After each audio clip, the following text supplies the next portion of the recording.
Hi students, chemistry की 2 classes में मैं अमित कुमार आप लोगों का स्वागत करता हूं। इससे पहले विलेन चैप्टर के हम 3 वीडियो लेक्चर देख चुके हैं। ये हमारा चौथा लेक्चर होगा जिसमें हम मोलरता, नॉर्मलता और मोल प्रभास की गणना कर रहे हैं। तो इस वीडियो का हमारा पहला क्वेश्चन जो कि 9वें नंबर का क्वेश्चन है, 9th नंबर का क्वेश्चन होता है। इससे पहले हम 8 क्वेश्चन आपको करवा चुके हैं और ये देखते हैं इस क्वेश्चन में क्या पूछा गया है। तो क्वेश्चन में दिया गया है 58.5 ग्राम NaCl 100 ml जल में घुले हुए हैं। प्राप्त विलयन की मोलरता की गणना करनी है। अर्थात प्राप्त विलयन हम बता चुके हैं आपको। अगर आपने वीडियो हमारी नहीं देखी है तो आपको पिछली वीडियो जो कि 3rd नंबर लेक्चर आपको इस वीडियो की डिस्क्रिप्शन में दे दिया जाएगा, आप देख लीजिएगा। और यहाँ पे मैंने शॉर्ट में आपको बता रखा है कि मोलरता को कैसे लिखेंगे, नॉर्मलता को कैसे लिखेंगे। तो आइए देखते हैं। मोलरता को हम कैपिटल M से लिखते हैं। मोलरता बराबर होता है, यहाँ पर क्वेश्चन मार्क लगा हुआ है क्योंकि मोलरता हमें ज्ञात करनी है। और भार दिया गया है स्मॉल w से लिखते हैं जिसको विलेय का भार। विलेय पदार्थ हमारा है सोडियम जो घुलेगा, इसका भार दिया गया 58.5 ग्राम। और आयतन दिया गया है। अणुभार की गणना हम कर सकते हैं। अणुभार स्मॉल m होता है, मॉलिक्यूलर वेट स्मॉल m से लिखते हैं और ये होता है NaCl के लिए। NaCl तो ये हो जाएगा Na के लिए 23 प्लस Cl के लिए 35.5, तो ये टोटल आ जाएगा 58.5। और आयतन दिया गया है जल का V जो कि 100 ml है, सॉरी 1000 ml है। इसको हम 1000 से डिवाइड कर देंगे तो ये किलो माफ कीजिएगा, आयतन लीटर में बदल जाएगा। ये ml है और ये बदल जाएगा किसमें, लीटर में। तो ये सब कट जाएंगे और आएगा हमारा 1 लीटर आ जाएगा, लीटर। तो आगे बढ़ते हैं। फार्मूला हमारे पास क्या होता है, मोलरता बराबर विलेय का भार बटे विलेय का अणुभार small m upon small w और विलयन का प्राप्त विलयन का टोटल आयतन वो भी होता है। आप वैल्यू रख दीजिएगा तो ये हो जाएगा। भार है 58.5, अणुभार भी दिया गया है 58.5 और पूरे विलयन का आयतन 1 लीटर रखा गया है। अर्थात 1 लीटर से डिवाइड होगा तो वही रह जाएगा और ये एक बार में इससे कट जाएगा। अर्थात इसकी विलयन की मोलरता 1 मोल प्रति लीटर आएगी। ये आपका आंसर हो जाएगा। अगला क्वेश्चन दिया गया है 10th नंबर क्वेश्चन है। Na2CO3 सोडियम कार्बोनेट के 0.2 मोलर विलयन की ग्राम पर लीटर सांद्रता अर्थात शक्ति भी कहते हैं इसको, ग्राम पर लीटर सांद्रता को शक्ति भी कहते हैं, की गणना कीजिए। तो आपको पता है आपके पास मोलरता वाला सूत्र होता है। मोलरता बराबर होता है, मोलरता बराबर पदार्थ का भार बटे विलेय पदार्थ जो खुला होता है, पदार्थ का भार बटे पदार्थ का अणुभार बटे आयतन लीटर में। और अगर इसको हम बटे 1 मान लें क्योंकि ये बटे में है और इसको भी बटे में लगा लेते हैं तो अंदर का गुणा अंदर से हो जाता है, नीचे आ जाएगा, और बाहर का गुणा बाहर से करते हैं तो ये पदार्थ ऊपर चला जाता है। तो ये फार्मूला हमारा बन जाता है, स्मॉल w ऊपर हो जाएगा और गुणे 1 होगा तो 1 से हमारा कोई मतलब नहीं रहता है। 1 से गुणा करेंगे वही आएगा। m नीचे आ जाएगा v के टर्म में तो v इंटू m हो जाएगा। और w अपान v को हम मानते हैं ग्राम प्रति लीटर सांद्रता। तो अगर हम इसको सांद्रता मान लें, इसको शक्ति मान लें तो ये हमारा इस बार अणुभार बचता है। तो अणुभार को हम इस बार भेजेंगे तो मोलरता के टर्म में आएगा। अर्थात मोल प्रति लीटर सांद्रता, मोल प्रति लीटर सांद्रता बराबर, इसको हम w अपान v भी कहते हैं, बराबर हो जाएगा। इधर मोलरता है पहले से ही, मोलरता गुणे m अर्थात अणुभार हो जाएगा। इसको हम अणुभार कहते हैं, अणुभार। तो ये हमारा फार्मूला हो जाएगा। अब आप देख सकते हैं यहाँ पे सूत्र में क्या क्या दिया गया है।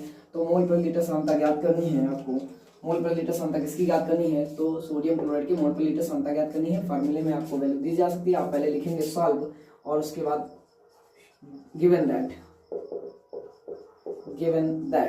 और इसमें क्या क्या दिया गया है, तो मोलर सांद्रता अर्थात मोलरता दी गई है। मोलरता m से लिखते हैं 0.2 मोलर है, मोलरता दी गई है। अणुभार आप निकाल सकते हैं, स्मॉल m आपका हो जाएगा। Na2CO3 के लिए है तो देखिएगा कैसे निकालते हैं। Na2CO3 के लिए, तो Na2CO3 के लिए अणुभार हो जाएगा, कैसे निकालते हैं इसको देख लीजिएगा। Na के लिए 23 और Na होते हैं 2 तो गुणा कर देंगे 2 से। फिर अगले तत्व के लिए प्लस लगाएंगे। कार्बन का होता है परमाणु भार 12 और एक ही है तो एक बार लिख के आगे फिर प्लस लगाएंगे। फिर ऑक्सीजन का अणुभार होता है 16 और ऑक्सीजन है 3। तो इस तरह से हमारा अणुभार टोटल निकल आएगा। 23 का गुणा 2 से करेंगे 46 आ जाएगा, प्लस 12 ये हो जाएगा और 16 का गुणा 3 से करेंगे तो 48 आ जाएगा। इस प्रकार टोटल अणुभार 12, 48, 60 और 106 आ जाएगा इसका अनुभार 106 आ जाएगा। m बराबर आपका 106 आ गया। तो आपने अनुभार भी निकाल लिया। अब इस फार्मूले में रख सकते हैं और फार्मूले में रखेंगे तो आपको मोलर सांद्रता की गणना हो जाएगी। इसी को आगे रखते हैं, मोलरता 0.2 और बड़े अनुभार दिया गया है 106। तो ये आंसर आ जाएगा। इसका दूरा पहले 2 से कर लेते हैं तो हो जाएगा 212 हो जाएगा। ये 212 और 1 अंक बाद दशमलव लगा दे तो यहाँ पे लगा देंगे और ये हो जाएगा 21.2 मोल प्रति लीटर। आप कीजिएगा ग्राम प्रति लीटर, मात्रक हो जाएगा क्योंकि ग्राम प्रति लीटर सांद्रता है तो यहाँ पे लिख देंगे ग्राम प्रति लीटर। तो आइए बढ़ते हैं 11वें क्वेश्चन की ओर। 11वां क्वेश्चन दिया गया है 4 ग्राम NaOH को 100 ml जल में घोला गया है, प्राप्त विलयन की नॉर्मलता ज्ञात करनी है। तो इस बार हमें नॉर्मलता का सवाल मिल गया है तो हम क्या करेंगे, सॉल्व लिखेंगे और लिख लेंगे जो कुछ भी दिया गया है गिवन दैट में डाल देते हैं, गिवन दैट।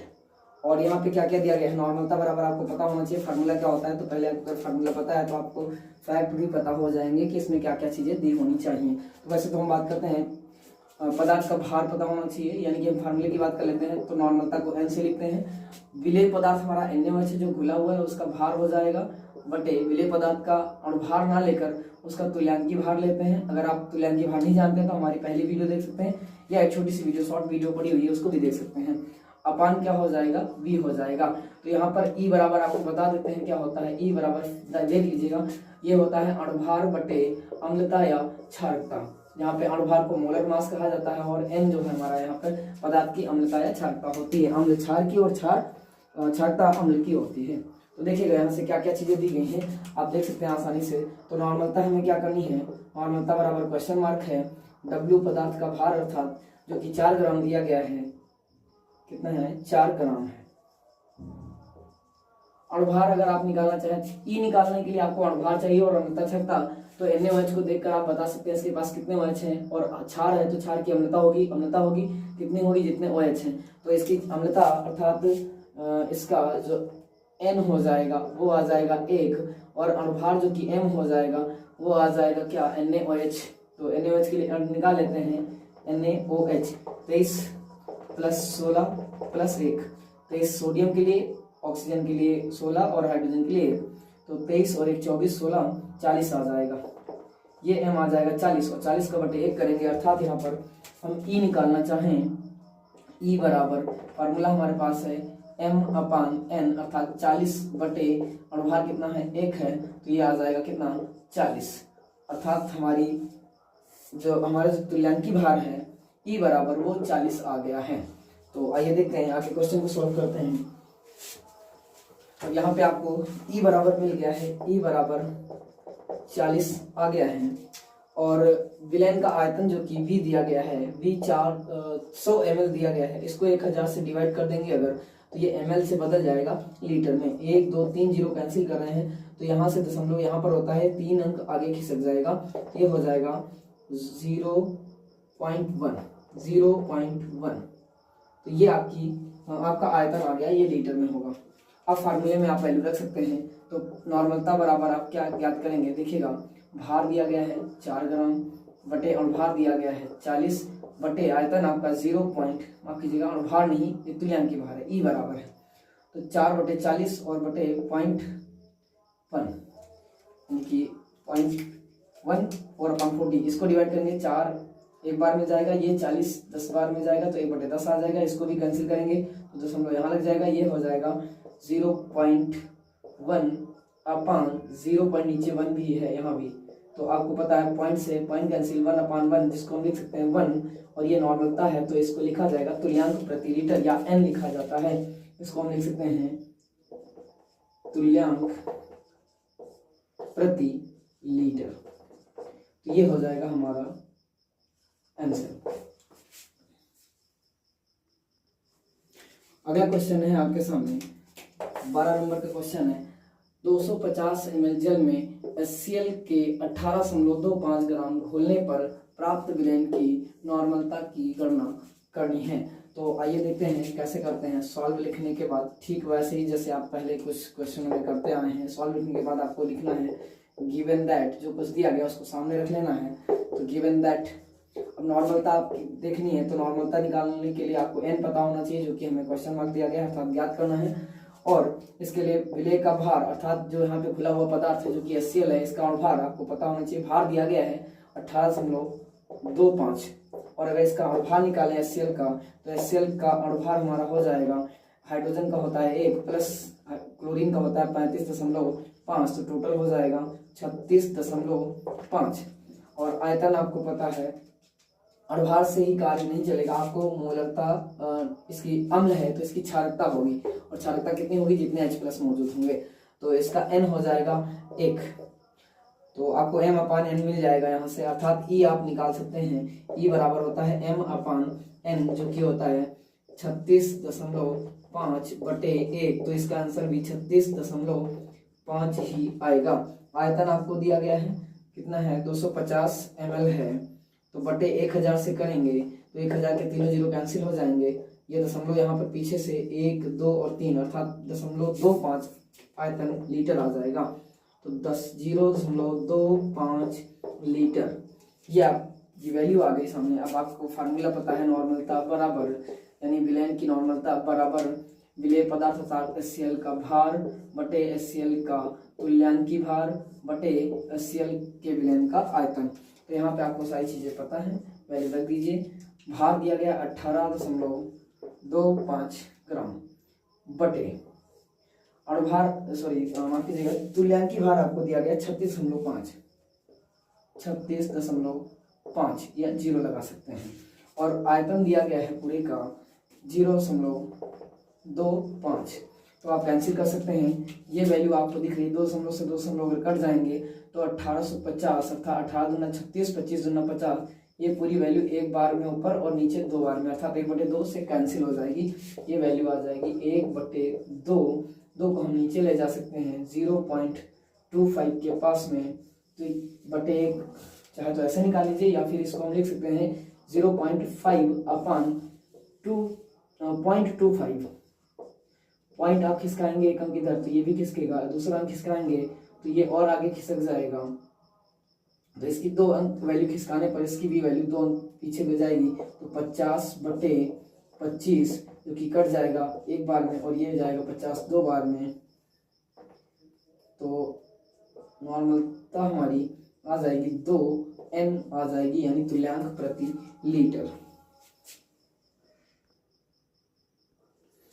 तो अगला क्वेश्चन है 13 नंबर का, इसका नंबर होगा 13, क्योंकि 12 क्वेश्चन आप पढ़ चुके हैं, ये 13 नंबर का क्वेश्चन है। क्वेश्चन दिया गया है ऑक्जेलिक अम्ल का 0.1 n अर्थात 0.1 नॉर्मलता का विलयन एक बनाना है, इसमें 250 ml जल यूज में लेना है, और अब पूछा गया है इसमें अम्ल की अर्थात ऑक्जेलिक अम्ल की कितनी मात्रा घोली जाए। तो हमें मात्रा यानी पदार्थ का भार W बराबर आपको ज्ञात करना है। दिया क्या गया है, आपको लिखना है सॉल्व, और सॉल्व के बाद आपको लिखना है यहाँ पे गिवन दैट। अब सारी वैल्यू रख लेनी है। अम्ल की नॉर्मलता अर्थात यहाँ पर नॉर्मलता आपको दी गई है n बराबर 0.1 n, तुल्यांक प्रति लीटर होते हैं, और आयतन दिया गया है v बराबर 250 ml है, 250 ml, और ml को हम लीटर में कैसे बदलते हैं, बटे 1000 से भाग देकर, तो 1 2 3 जीरो कैंसिल करेंगे, यहाँ पे दशमलव पीछे होता है, ये 1 2 और 3 अंक खिसक आएगा, तो ये हो जाएगा 0.25 लीटर। अब यहाँ पे क्या करना है, हमें विलयन में घुली हुई पदार्थ की मात्रा यानी अम्ल की मात्रा, जो ऑक्जेलिक अम्ल की मात्रा है वो ज्ञात करनी है। तो ऑक्जेलिक अम्ल का सूत्र आपको पता होना चाहिए, HCOO, आप कीजिएगा COOH बॉन्ड COOH, ये होता है ऑक्जेलिक अम्ल का भार दिया गया है, भार दिया नहीं बल्कि ज्ञात करना है, क्वेश्चन मार्क है। तो इसका अणुभार क्या होगा, ऑक्जेलिक अम्ल का भार, तुल्यांकी भार या अणुभार निकाल लेते हैं पहले, अणुभार बराबर, तो आपको पता है कार्बन कितने हैं, 2 हैं, तो कार्बन 2 है, कार्बन का अणुभार होता है 2 गुणे 2 है तो गुणे 2 कर देंगे, प्लस अगला तत्व तो हमारा ऑक्सीजन है, तो 2 और 2 4 ऑक्सीजन है, ऑक्सीजन का अणुभार होता है 16 गुणे 4। हाइड्रोजन 2 हैं तो हाइड्रोजन का अणुभार होता है, प्लस लगाने के बाद ही लिखेंगे, 1 गुणे हाइड्रोजन कितने हैं, 2 हैं, तो ये आ जाएगा आपका अणुभार जो कि स्मॉल m से लिखा जाता है। यहाँ पे अणुभार आएगा 12 का 2 से गुणा करेंगे 24 प्लस 16 का 4 से गुणा करेंगे तो 64 प्लस ये 2, तो 64 और 2 66 और 4 जोड़ेंगे तो 70 और 2 20 90 हो जाएगा, तो ये आ गया 90। अब यहाँ पे अगर हम बात करें इसका तुल्यांक की बात, क्योंकि यहाँ पे अम्ल में ये 2H प्लस ये वाले रिलीज कर देता है, तो इसकी ये अम्ल है, अम्ल की क्षारकता होगी, और क्षारकता कितनी होगी, जितने H प्लस रिलीज करेगा तो ये 2H प्लस रिलीज करता है, तो इसकी क्षारकता हो जाएगी N बराबर 2। अब आप E की गणना कर सकते हैं, E बराबर होता है M/N, M दिया गया है 90 बटे और भार दिया अम्लता या क्षारकता इसकी, अर्थात अम्ल की क्षारकता कितनी दी गई है 2, बराबर कितना आएगा 45 आएगा। फार्मूला आपके पास अवेलेबल है, आप देख सकते हैं। अब इससे सवाल आप लगा सकते हैं। तो पदार्थ की मात्रा निकालेंगे, घुलने वाले पदार्थ की मात्रा क्या होगी, तो निकालते हैं नॉर्मलता बराबर पदार्थ का भार बटे तुल्यांकी भार बटे आयतन लीटर में। अब क्योंकि आपको पता है यहाँ पे क्या क्या दिया गया है, तुल्यांकी भार पता है आपको, W ज्ञात करना है, तो इसको अगर बटे में ये नहीं है तो बटे 1 कर लेते हैं, अंदर का गुणा अंदर से नीचे, बाहर का बाहर गुणा करके ऊपर ले जाएंगे, तो फार्मूला हमारा हो जाता है स्मॉल w अपान v इंटू ई, ये n बराबर हो जाएगा। अब हमें ज्ञात क्या करना है, W ज्ञात करना है, तो इन दोनों को हम उठाकर इस पार भेज देंगे, तो नॉर्मलता के स्थान पर हम W ले लेंगे, या इसको इस पार भेजेंगे, W इस पार बचेगा अकेला, और ये हो जाएगा n, इसके गुणे में ये दोनों भी आ जाएंगे, इंटू V इंटू ई हो जाएगा। तो इससे आप पदार्थ की मात्रा निकाल सकते हैं। W बराबर n दिया गया है 0.1 गुणे आयतन दिया गया है, आयतन आपको यहाँ से मिल जाएगा 0.25 और तुल्यांकी भार आया हुआ है 45। तो इसे कैलकुलेट करेंगे तो आपका आंसर आ जाएगा, इसको देखते हैं कैलकुलेट करके, 25 इसको मान लेते हैं, दशमलव थोड़ी देर के लिए हम भूल जा रहे हैं, तो ये तो 1 बन जाएगा, फिर 2 अंक बाद दशमलव यहाँ, 1 अंक बाद यहाँ, 3 अंक बाद दशमलव लगा देंगे, 25 पंचे 125 का 5 80 लगी, शेष 2 बचे हुए हैं, और 25 चौको 100 और 12 जोड़ेंगे तो 112, और 2 और 1 3 अंक बाद दशमलव लगे हुए हैं, तो 3 अंक बाद दशमलव लगा देंगे, ये आपका आंसर हो जाएगा। ये ग्राम हो जाएगा पदार्थ का, यानी पदार्थ के कितने ग्राम आपको घोलने होंगे, 1.125 ग्राम ऑक्जेलिक अम्ल को 250 ml जल में घोलने पर इतनी नॉर्मलता आपको प्राप्त हो जाएगी।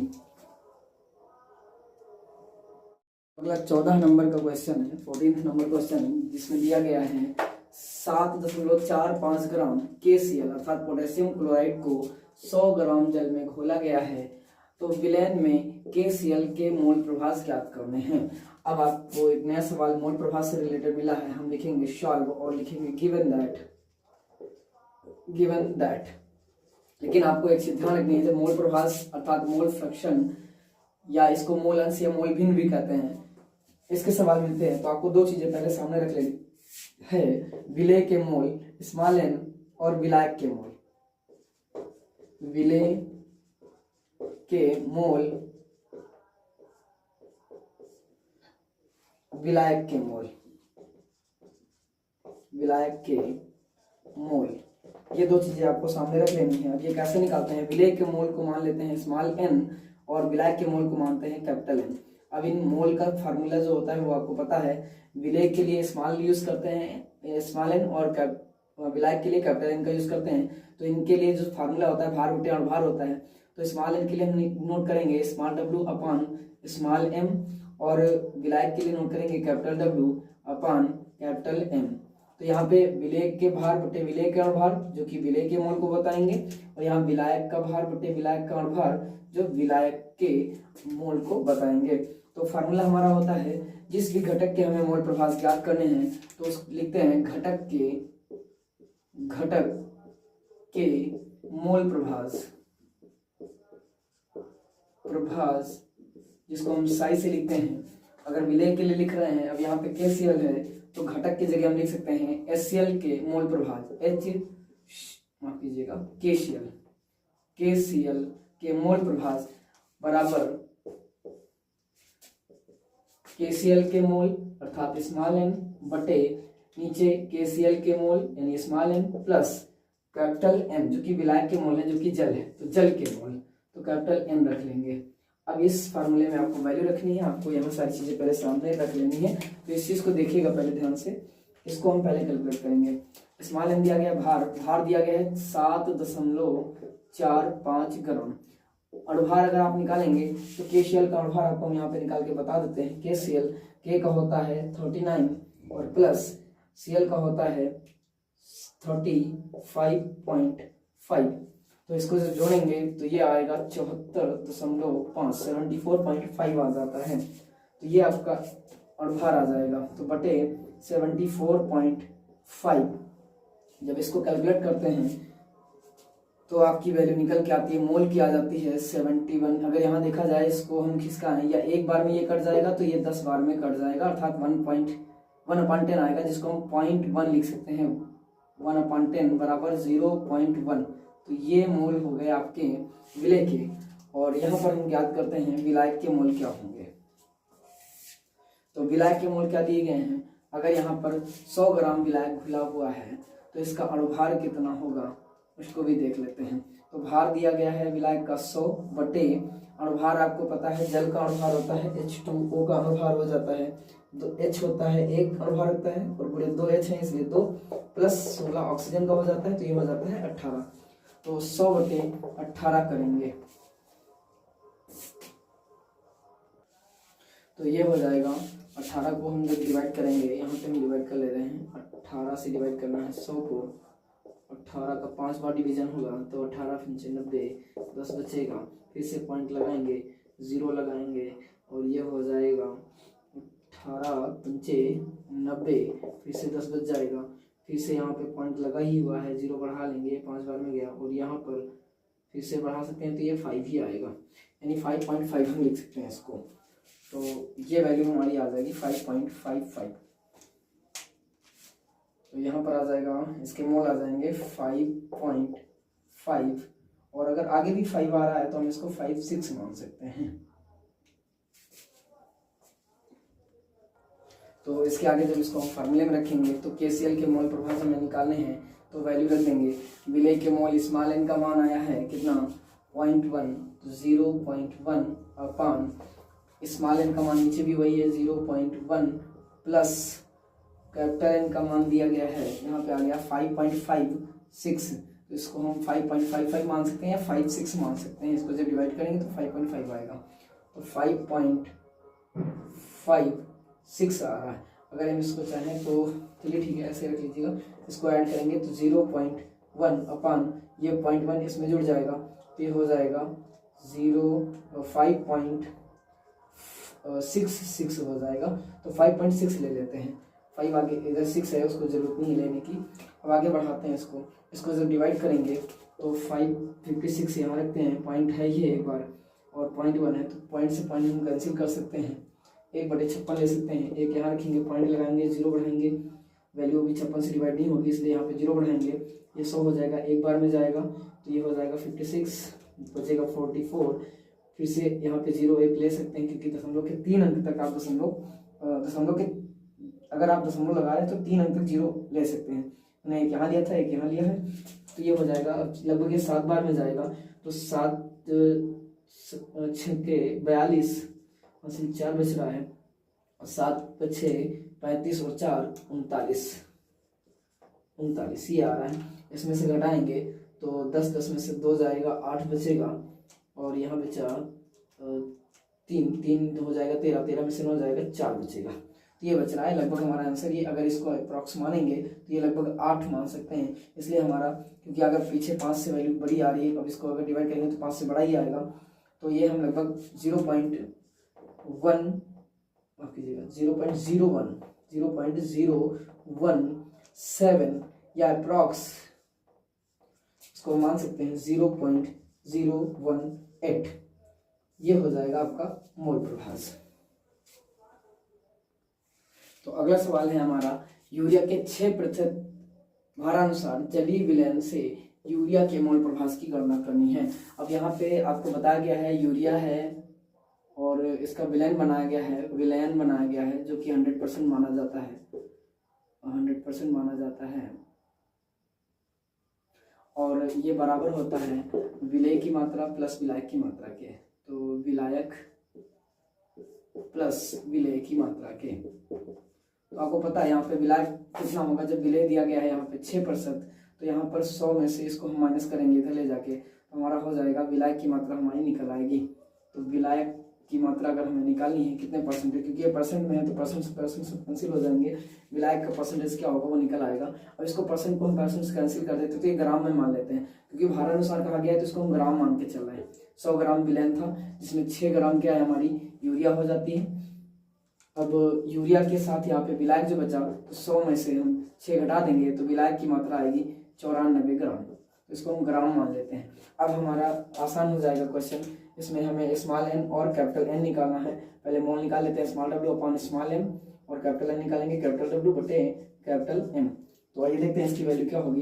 भार दिया गया है यूरिया का 6, और अगर यूरिया का भार निकालें तो यूरिया का सूत्र होता है NH2CONH2, NH2CONH2। हालांकि आप लोगों को ये याद होना चाहिए कि यूरिया का भार कितना होता है, तो अप्रॉक्स तो वैसे उसका एग्जैक्ट रखते हैं अगर तो 60 होता है, लेकिन फिर भी निकालना बता देते हैं। नाइट्रोजन का परमाणु भार अनुभार 14 प्लस हाइड्रोजन का 2 प्लस कार्बन का 12 प्लस ऑक्सीजन का 16 प्लस फिर से नाइट्रोजन का 14 प्लस 2 ये हाइड्रोजन के, तो 14 और 2 16 ये 32 और ये 16 48 और 12 ये 60।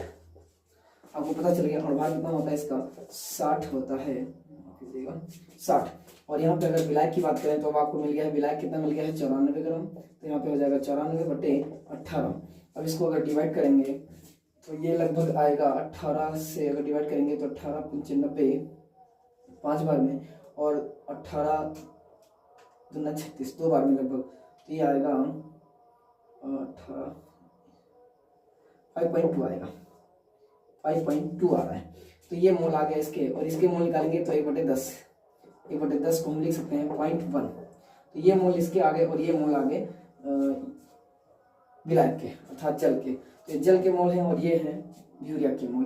तो आपको पता है हमें यहाँ से मोल प्रभास किसके निकालने हैं, तो यूरिया के करा है, यूरिया के लिए निकालते हैं हम मोल फ्रैक्शन ऑफ यूरिया के लिए। तो यूरिया का फार्मूला होता है मोल फ्रैक्शन ऑफ यूरिया, तो इसके लिए रखते हैं हम, जब भी फ्रैक्शन निकालना होता है जिसके मोल फ्रैक्शन निकालने होते हैं उसके मोल ऊपर और नीचे दोनों विलयन के कुल मोल रखते हैं, यानी विलेय और विलायक के कुल मोल रखेंगे। तो बटे लगाते हैं, तो ऊपर रखेंगे स्मॉल एन अर्थात यूरिया के लिए, और नीचे रखेंगे स्मॉल एन यूरिया का मोल प्लस जल का मोल अर्थात कैपिटल एन। तो ये फार्मूला आपका हो जाएगा, मोल आपको पता है कैलकुलेट कर लीजिएगा। एन का हो जाएगा 0.1 अपॉन 0.1 प्लस 5.2, इसको कैलकुलेट करेंगे तो 0.1 अपॉन ये जुड़ जाएगा पॉइंट के पीछे, तो 5.3 हो जाएगा, 5.3। अब पॉइंट से पॉइंट को कैंसिल करिएगा, आपका वैल्यू आ रहा है 1/53, तो 53 को यहाँ पे रखिएगा, 1 को यहाँ रखिएगा, पॉइंट लगाइएगा, 0 बढ़ाइएगा, अभी भी नहीं करेगा 0 बढ़ा सकते हैं आप, यहाँ पे रखेंगे 100 हो जाएगा, तो एक बार में ये कट जाएगा, एक बार में अगर काट रहे हैं तो इसका आंसर आएगा 53 डिवाइड करेंगे तो 47 बचेगा। यहाँ पे 0 बढ़ा सकते हैं, दशमलव लगाने के 3 अंक तक आप 0 ले सकते हैं, तो ये अब लगभग कट जाएगा आपका, लगभग 9 बार में हम काट के देखते हैं। तो 9 रखते हैं, 9 त्रिक 27, 27 का 7 2 बच रहा है, और 9 पछे 45 और 2 ये 47, तो ये तो ज़्यादा हो गया, लगभग 8 बार में लेंगे तो ये हमारा आंसर आ जाएगा 0.018, ये आ जाएगा हमारा 0.018 मोल प्रभास आ जाएगा। ये विलेय का हो जाता है अर्थात यूरिया साई के लिए, साई यूरिया के लिए। और अगर आपको इससे विलायक के मोल प्रभास निकालने हैं तो आपको पता है जो विलेय और विलायक दोनों का मोल प्रभास टोटल होता है वो बराबर 1 होता है। तो विलेय और विलायक के दोनों के मोल प्रभास अगर आप निकालेंगे साई विलेय प्लस साई विलायक इनका टोटल योग 1 होता है, जिसको Z से लिखा जाता है। तो आज दोस्तों हमारी वीडियो यहीं तक रहेगी। आप लोगों के लिए 2 होमवर्क के लिए क्वेश्चन आप दे रहे हैं। इन क्वेश्चंस को आप सॉल्व करिएगा और आंसर को हमारे कमेंट सेक्शन में टाइप करिएगा और बताइएगा कि इन दोनों क्वेश्चंस का आंसर क्या आ रहा है। हालांकि मैंने 15 नंबर तक के क्वेश्चन आपको बता दिए हैं अभी तक के। 16 और 17 नंबर का क्वेश्चन आपके होमवर्क के लिए है, जिसमें 16 नंबर क्वेश्चन दिया गया है 90 ग्राम जल में 4 ग्राम कास्टिक सोडा यानी NaOH को विलय किया गया है। कास्टिक सोडा का मोल प्रभाव ज्ञात कीजिए। और 17 नंबर का क्वेश्चन दिया गया है 46 ग्राम एथिल अल्कोहल यानी C2H5OH को 36 ग्राम जल H2O में घोला गया है। एथिल अल्कोहल तथा जल दोनों के मोल प्रभाव की गणना करनी है। तो आज की हमारी वीडियो यहीं पे स्टॉप होती है। Thank you.